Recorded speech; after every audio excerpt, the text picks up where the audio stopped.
नमस्कार आप लोगों का एक बार पुनः आप सबके प्रिय यूट्यूब चैनल समग्र आध्यात्मिक चिंतन पर बहुत बहुत स्वागत है। आज रामनवमी का शुभ दिन है। आप सबको विदित है कि चैत्र शुक्ल पक्ष की नवमी तिथि को भगवान श्री राम का जन्मदिन मनाया जाता है। आज के ही दिन त्रेता युग में भगवान का अवतरण हुआ था और इस प्रसंग को बहुत अच्छे ढंग से वाल्मीकि रामायण में वर्णन किया गया है, जिसकी चर्चा आज होगी। और ज्योतिष की गणना के हिसाब से उस समय ग्रह नक्षत्रों का जो स्वरूप था, जो विवरण था, वो वाल्मीकि रामायण के बाल कांड के 18वें सर्ग के श्लोक नंबर 8, 9 और 10 में वर्णित है। उसका भी उल्लेख करके भगवान राम के चरित्र और व्यक्तित्व पर ज्योतिष का क्या प्रभाव पड़ा है, उसका भी आज वर्णन करेंगे। आइए, रामचरितमानस में 191 दोहा के बाद बाल कांड में भगवान के जन्म के समय का जो चित्रण गोस्वामी तुलसीदास जी ने किया है, आज उसका जिक्र करते हैं और भगवान के जन्मदिन का आनंद लेते हैं। वस्तुतः हम लोग कृष्ण भक्ति में जब भगवान कृष्ण की जन्माष्टमी मनाते हैं तब यह छंद जरूर गाते हैं। आज आप लोगों के सामने इस छंद को गाकर मैं अपने को धन्य मानूंगा। भय प्रगट कृपाला दीन दयाला कौसल्या हितकारी हर्षित महतारी मुनि मनहारी अद्भुत रूप विचारी लोचन अभिरामा तनु घन श्यामा निज आयुध भुजचारी भूषण बनमाला नयन विशाला शोभा सिंधु खरारी कह दुई कर जोरी स्तुति तोरी विधि करौ अनंता माया गुण ज्ञानातीत यमाना वेद पुराण बनंता करुणा सुख सागर सब गुण आगर जहि गावहि श्रुति संता सो मम हित लागी जन अनुरागी भयउ प्रगट श्रीकंता ब्रह्मांड निकाया निर्मित माया रोम रोम प्रतिवेद कहें ममौर सोवासी यह उपहासी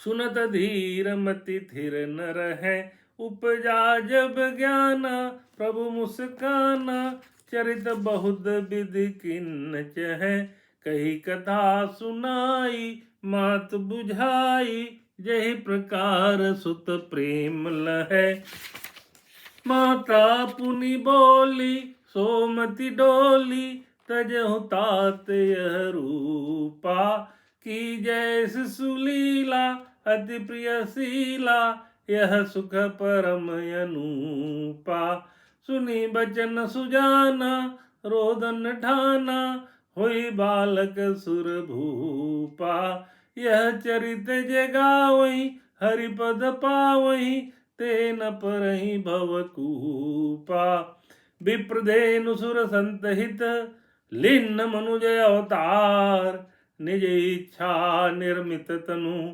माया गुण गोपाल। गोस्वामी तुलसीदास जी ने अपनी रचना रामचरितमानस में इस प्रसंग का बड़ा ही सुंदर वर्णन किया है और बताया है कि नवमी दिसि मधुमास पुनीता शुक्ल पक्ष अभिजित हरिप्रीता। मधुमास है, चैत्र मास को मधुमास कहा जाता है और नवमी की तिथि थी नवमी तिथि मधुमास पुनीता। भगवान श्री राम चैत्र महीने की नवमी तिथि को दोपहर को 12 बजे इस धरा पर अवतरित हुए थे। उसी तरह से त्रेतायुग में उसी तरह से भगवान श्री कृष्ण पक्ष की अष्टमी तिथि को रात्रि के 12 बजे द्वापर युग में अवतरित हुए थे। तो दोनों अवतारों में जो समय था वो रात्रि के 12 बजे कृष्ण जी के पक्ष समय था, और दिन के 12 बजे अभिजीत मुहूर्त में भगवान श्री राम जी के समय में था। त्रेता युग में भगवान श्री राम अवतरित हुए, द्वापर युग में भगवान कृष्ण अवतरित हुए। तो ये जो प्रसंग था, तो उस समय मध्य दिवस अधि शीत न घामा, और मधुमास का समय था। मधुमास इस चैत्र महीने को बोलते हैं। तो इस समय नवमी दिस मधुमास पुनीता, शुक्ल पक्ष अभिजीत हरिप्रीता, मध्य दिवस अति शीत न घामा, पावन काल लोक विश्रामा। मध्य दिवस में बहुत ठंड भी नहीं थी, न धूप बहुत ज़्यादा थी। ये बड़ा ही सुंदर चैत्र के महीने में नवमी तिथि को अयोध्या में भगवान का अपने चारों भाइयों के समेत, उनको लेके 4 भाई को उत्पन्न हुए थे राजा दशरथ के पुत्र के रूप में। तो इस धरा पर त्रेता युग में उनका जो अवतरण हुआ, उस धरती को उन्होंने कृतकृत किया, इस अयोध्या भूमि को कृतकृत किया, इस भारत भूमि को कृतकृत किया, और अपने अवतार की कारण को उन्होंने सार्थक किया। इस प्रसंग को जब हम आगे ज्योतिषीय विवरण से जब देखना चाहते हैं, तो यह देखा गया है कि वाल्मीकि रामायण में इसका बड़ा सुंदर वर्णन 18वें सर्ग में बालकांड में आया है, जिसका कि मैं हिंदी अनुवाद पढ़ करके बात को आगे बढ़ाना चाहूँगा। वो ये है 8वें 9वें 10वें श्लोक का हिंदी में अर्थ। यज्ञ समाप्त के पश्चात जब 6 ऋतुएं बीत गईं, तब 12वें मास में चैत्र के शुक्ल पक्ष की नौमी तिथि को पुनर्वसु नक्षत्र एवं कर्क लग्न में कौशल्या देवी ने दिव्य लक्षणों से युक्त सर्वलोक वंदित जगदीश्वर श्री राम को जन्म दिया। उस समय सूर्य, मंगल, शनि, गुरु और शुक्र ये 5 ग्रह अपने अपने उच्च स्थान में विद्यमान थे।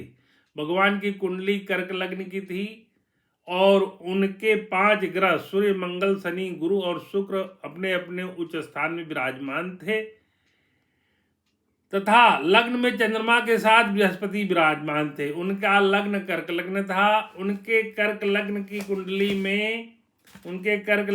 कुंडली में चंद्रमा और गुरु विराजमान थे, जो भी एक बड़ा सुंदर योग बनता है, गज केसरी योग। तो भगवान के कुंडली में लग्न में ही कर्क लग्न में बृहस्पति और चंद्रमा विराजमान होने से गज केसरी योग का निर्माण हुआ। और उनकी कुंडली को अगर हम यहाँ थोड़ा सा दिखाने का प्रयास कर रहे हैं, जो कि आप लोगों को विदित होगा, दिख भी रहा होगा, यह एक हमारे पुस्तक में वर्णित है, तो इसको देख के आप जान सकते हैं, अगर ज्योतिष के जरा भी ज्ञाता होंगे, तो कर्क लग्न में जब लग्न में ही बृहस्पति और चंद्रमा हो गए, तो उनके तीसरे घर में राहु, पराक्रम भाव में राहु बहुत पराक्रम देता है, ये सर्वविदित है। और भी कुंडलियों में पराक्रम घर में अगर राहु है तो ये देखा गया है। चौथे घर में तुला राशि में शनि उच्च का है। 5वां घर खाली है, 6ठा घर खाली है। 7वें घर में मकर राशि में मंगल है, ये भी उच्च का है। 8वां घर खाली है। फिर 9वें घर में उच्च का शुक्र है, और 7 में केतु है। 10वें घर में मेष राशि में सूर्य उच्च का है, और 11वें घर में वृष राशि का बुध है। इस प्रकार से देखा जाए तो भगवान के 5 ग्रह जो है उच्च के हैं। उसका वर्णन उस श्लोक में मैंने बताया कि सूर्य, मंगल, शनि, गुरु और शुक्र यह जो है उच्च के थे, और उनके लग्न में गज केसरी युग के साथ चंद्रमा और बृहस्पति विराजमान थे। तो ये महान राजयोग का निर्माण हुआ। वो देवता पुरुष थे, देव पुरुष थे, उनका जन्म ही विशेष कारण से हुआ था। तो इसमें तो कोई शक ही नहीं है कि वो एक उच्च कोटि की आत्मा थे, और उनका जन्म ही विशेष कारण से हुआ था। इसलिए इन ग्रहों ने उनको सर्वकालिक राजा बनने में योगदान दिया। गजकेसरी योग की बात हो गई। राम भगवान को विपरीत परिस्थितियों में भी सहनशीलता धैर्य के साथ अपने कर्तव्यों का निर्वहन करने हेतु सदैव सत्य के मार्ग पर चलकर त्रेता ने कलयुग में भी मर्यादा पुरुषोत्तम के रूप में स्थापित किया। पंचम एवं नवम भाव पर गुरु की दृष्टि ने श्री राम को वेदों धर्म और मर्यादा का पालन करने वाला बताया। बृहस्पति लग्न में बैठ के 5वें और 9वें घर को देखता है, इसलिए वेद धर्म और मर्यादा का पालन करने वाले हुए। लग्नस्थ बृहस्पति की जो दृष्टि होती है वो 5वीं दृष्टि 9वीं दृष्टि और 7वीं दृष्टि होती है, तो उनकी 5वीं और 9वीं दृष्टि ने उनको वेदों धर्म और मर्यादा का पालन करने वाला बताया। पराक्रम भाव में कन्या राशि के राहु ने स्वयंवर में शिव धनुष तोड़ने से लेकर रावण वध का पराक्रम किया। उनके पराक्रम भाव में राहु ने उनसे बहुत पराक्रम कराए। तीसरे घर में कन्या राशि में राहु है, तो उनको शिव धनुष भंग करने में और रावण का वध करने में राहु उनका सहायक रहा। चतुर्थ भाव में उच्च राशि के शनि से बने शश नामक पंच महापुरुष योग ने न्याय प्रिय और चक्रवर्ती बनाया। उनके चौथे घर में तुला राशि में शनि है जो कि उच्च राशि में है, तो शश नामक पंच महापुरुष योग का निर्माण होता है। सुखेश शुक्र की नवम में उच्च स्थिति। सुखेश शुक्र है, सुख भाव का स्वामी शुक्र जो है वो नवम भाव में उच्च का हो करके बैठा हुआ है, तो नवम में उच्च स्थिति है। पंचम भाव का स्वामी मंगल उच्च सप्तम में केतु राहु केतु से दृष्ट होने के कारण श्री राम के माता पिता संतान एवं भौतिक सुखों में बाधक बना। उसके साथ ही केतु है और उस पे राहु की दृष्टि होने से जो पंचम भाव का स्वामी मंगल है, इस पे राहु की दृष्टि हो गई है और केतु की भी दृष्टि पंचम का स्वामी मंगल उच्च सप्तम में राहु केतु से दृष्टि होने के कारण श्री राम के माता पिता संतान एवं भौतिक सुखों से बाधक बना है। श्री राम लग्न और चंद्र दोनों से ही मांगलिक थे। जन्म लग्न से उनके 7वें भाव में है और चंद्र लग्न से भी मंगल उनके 7वें घर में है, तो दोनों से वो मंगली हो गए थे, जिसके वजह से वैवाहिक जीवन में परेशानियों का सामना करना पड़ा। ये तो सर्वविदित है, जग विदित है कि उनका वैवाहिक जीवन बहुत सुखप्रद न हुआ। मानवीय रूप में देखा जाए तो, आध्यात्मिक रूप में देखा जाए, ईश्वरीय रूप में देखा जाए तो भी एक विधान था विधि का और वो भगवान की लीला थी। लेकिन अगर उनका सांसारिक रूप के व्यक्तित्व के रूप में निर्माण करें तो उनकी कुंडली में एक मांगलिक दोष का निर्माण, लग्न कुंडली और चंद्र कुंडली दोनों से ही मांगलिक योग का निर्माण होता है। लग्नेश पर 3 पापी ग्रह मंगल शनि केतु की दृष्टि होने के कारण प्रबल राजभंग योग बना होता है। लग्नेश उनका जो है चंद्रमा है और उस पे पापी ग्रह में मंगल की दृष्टि है, शनि की भी दृष्टि है, शनि की 10वीं दृष्टि है, मंगल की 7वीं दृष्टि है लग्नेश पे।